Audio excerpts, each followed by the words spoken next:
In this module, we're talking about X-ray diffraction, a technique that's really powerful for determining the structure of solids. So the basic idea is you take a source of X-ray electromagnetic radiation, shine a beam of it, collimate it, shine it through a slit, and you have your solid here. And we're going to deal with crystalline solids. And as that beam of X-rays passes through the solid, it creates a diffraction pattern on a photographic plate that's set back here. Now, let's look at how that happens.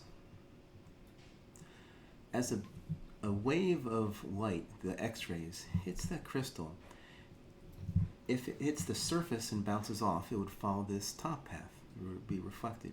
But the reason we use X-rays is that the wavelength is short enough to where they can fit between the crystals and might come down here and hit the second layer of crystals and be reflected. Now, when the beams come together on that photographic plate, if they're in phase, if the crests are lined up and the troughs are lined up, then you get a bright spot. You get constructive interference, just like we talked about with waves. On the other hand, if they don't line up, you get destructive interference and you don't see anything. So how can that happen? How can you get constructive or destructive interference? Well, the path that this bottom beam must follow is longer than the path that the first beam must follow. And if we look at this picture here, these waves are both the same length. And the end of, if this is 4 wavelengths, both of them, end of 4 wavelengths is here, and this one is here. In order for this to line up over here, it has to travel this extra distance here, this plus this. Now, we're going to call D the distance between the two layers of crystals, between the atoms in the crystal.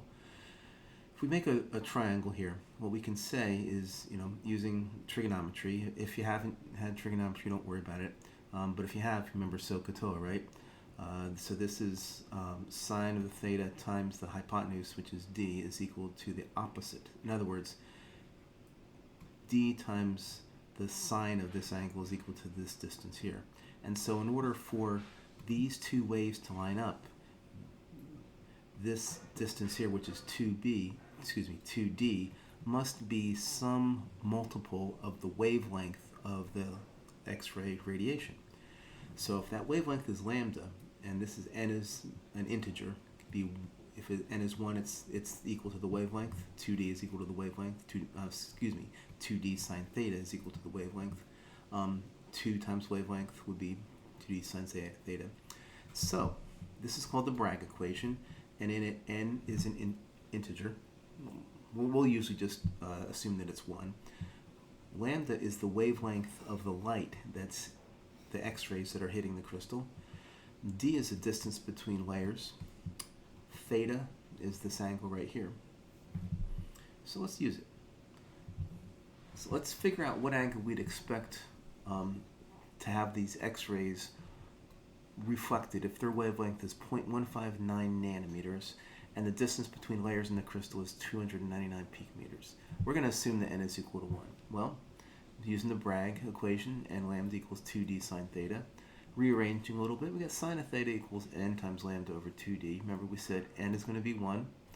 This is the wavelength, and what I've done is because we have two different units of distance, nanometers and picometers, I just replaced both prefixes with what they mean. Nano is 10 to the minus 9th, and pico is 10 to the minus 12th. And over 2, this is d, we get, this is 0.266 or so. So all we have to do to find the angle is take the inverse sine of this number, and we get 15.4 degrees.